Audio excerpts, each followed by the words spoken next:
Some deaths leave a scar on the heart of a people that never heals. In this section, we look at that final night that took one of the world's most beloved faces from life in a dark tunnel in Paris. The Princess Diana case opens. This is Memento Mori.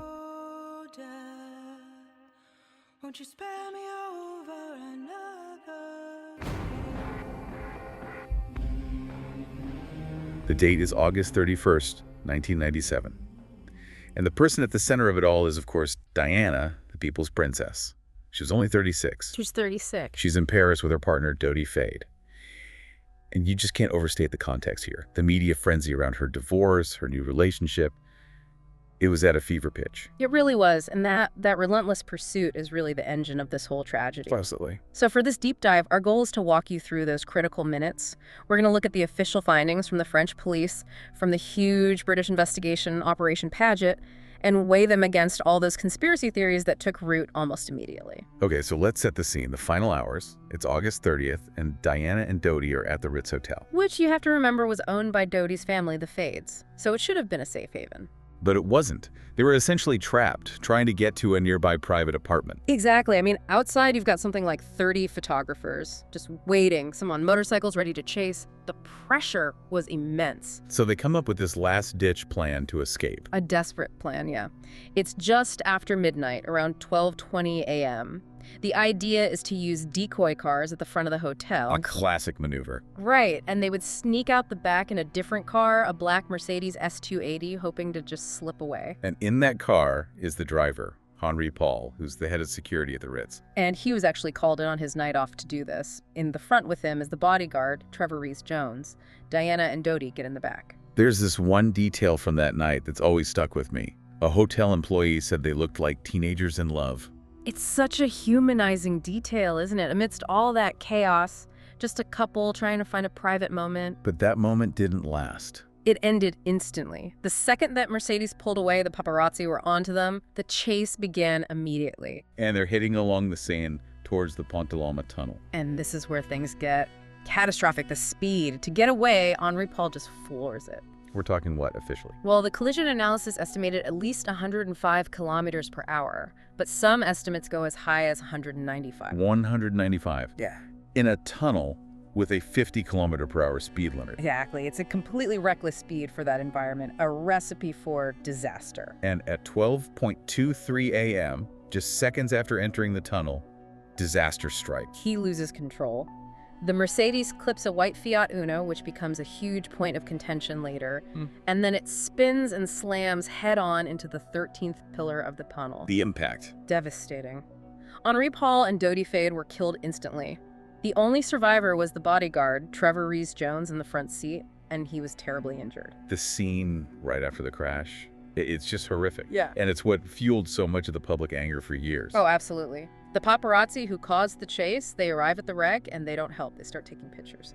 Pictures of Diana dying in the car. Prince Harry spoke about this years later. He said the people who caused the crash were the same ones taking photos of his mother as she lay dying. Just a total failure of humanity. But against all odds, when the first responders get there, Diana's still alive. She is, yeah. A firefighter named Xavier Gourmelon was one of the first on the scene. And he said she was conscious, even moving slightly. And he reported her last words, right? He did. He said she looked at him and just asked, "My God, what happened?" Wow. And then just moments later, she went into cardiac arrest. He actually performed CPR and managed to revive her right there in the call. So she was stabilized, at least for a moment. Yeah. But this brings us to a huge point of controversy. The medical response time. A massive point, yes. Look at the timeline. She's pulled from the car at 1:0 a.m. The ambulance doesn't leave the scene until 1:41 a.m. 40 minutes. Why? And then it doesn't get to the hospital until 2:06 a.m. That's a total of 1 hour and 43 minutes from the crash to arrival. That sounds insane. We all know about the golden hour in trauma. Why did it take so long? It's a really critical question, and the answer lies in a fundamental difference in emergency medicine philosophy. Okay. In the US or the UK, it's often scoop and run, get the patient to a surgeon as fast as possible. But the French system at the time was stay and play. Stay and play. What does that mean? It means you bring the emergency room to the patient. They were performing advanced life support, trying to stabilize her blood pressure, dealing with internal bleeding right there on the scene. So they were trying to save her in the tunnel. Exactly. They even had to stop the ambulance on the way to the hospital because her blood pressure crashed again.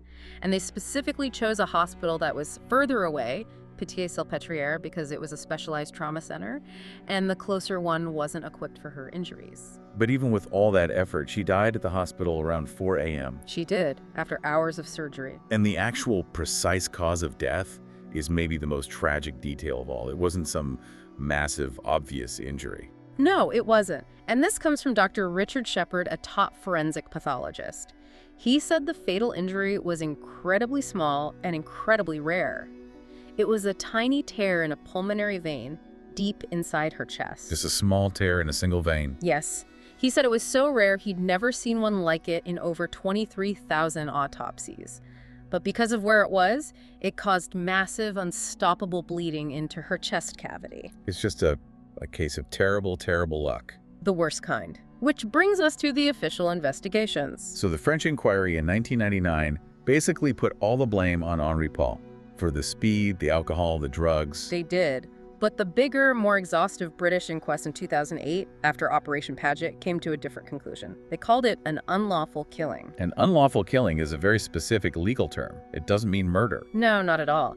It means the deaths were caused by gross negligence. And crucially, the jury found that the blame was shared. It was the gross negligence of both Henri Paul and the pursuing paparazzi. So they share the responsibility. Legally, yes. Okay, let's dig into Henri Paul's condition, because that was central to so many theories. The toxicology was clear. Very clear.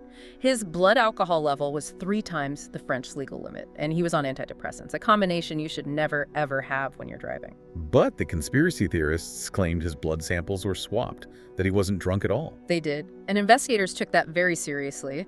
To counter it, they tested samples of his vitreous fluid, that's the liquid in the eyeball. Right. It's much less prone to contamination after death, so it's a more reliable sample. And it confirmed the high alcohol levels. The DNA matched. He was, without a doubt, severely impaired. And then there's the simplest, most heartbreaking factor of all. The seatbelts. The seatbelts. Neither Diana nor Dodi was wearing one. And the inquest was explicit that failure caused or contributed to their deaths. Let's connect that back to what Dr. Shepard said about the small tear in the vein. Yeah. A seatbelt would have made a difference. A life or death difference. Dr. Shepard was very clear on this. He argued that if she'd been wearing a seatbelt, she might have broken some ribs, maybe gotten a black eye, but she would have survived. Because the belt would have absorbed the force. Exactly. Without it, the body's inertia is so great that her internal organs shifted violently, and that tiny, precise movement was enough to tear that vein. It's a small injury, he said, but in exactly the wrong place. And a seatbelt was the one thing that could have prevented it. So the official story is this perfect storm of negligence. Drunk driving, high speed, no seatbelts. But for so many people, that was too simple, too mundane for a figure like Diana. Absolutely. Which is why the British government launched Operation Paget. This thing was colossal. 4 years, millions of pounds, investigating 175 different conspiracy claims. And the main proponent of these claims was Mohammed El-Fayed. Yes, Dodi's father. His core theory was that this was a murder plot orchestrated by the royal family and MI6. And the motive, he claimed, was what? He alleged that Diana was pregnant with Dodi's child and they were about to get engaged. He believed the establishment couldn't handle the mother of a future king marrying a Muslim. So what did Paget find? Was she pregnant? No. They found zero evidence. They tested blood found in the car for the HCG pregnancy hormone negative. Friends confirmed she was on contraception. And as for the engagement, another friend famously quoted Diana as saying she needed another marriage, like a rash on my face. So nothing there. What about that really chilling note Diana wrote to her butler, Paul Burrell, in 1995? The one where she predicts a car crash. The Kaza note, yes.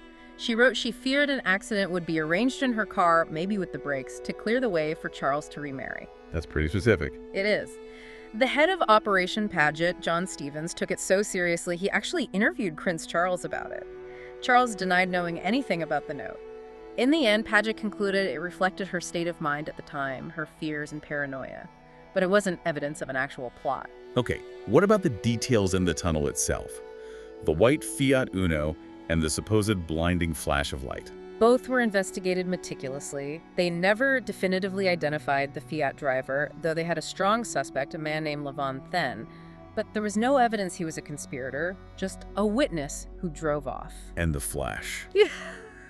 The theory that someone blinded Henri Paul on purpose. Paget basically debunked that with physics. The accident reconstruction showed that the sequence of events, the erratic steering, started before the car even reached the point in the tunnel where a flash could have happened.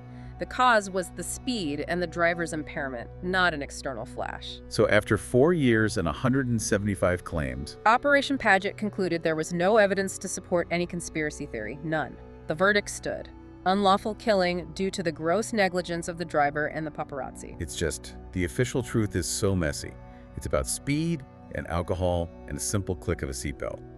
But the public wanted a grander explanation. They did, and the fact that the government had to spend millions proving a negative just shows how deep that disbelief ran. Her death really was a turning point, wasn't it? It forced this huge global conversation about the media, about privacy, about the royal family's relationship with the public. Oh, completely. The public outrage at the royal family's initial silence was a moment that changed the monarchy forever. And maybe the greatest tragedy is that while everyone was looking for this complex, sophisticated murder plot, Right. they missed the simple, profound lesson sitting right there in the evidence. Which is? That it doesn't matter who you are, a princess or anyone else. When you ignore basic safety, like buckling a seatbelt, a life can be lost in an instant. Thank you for listening. See you again in the next Dark Story.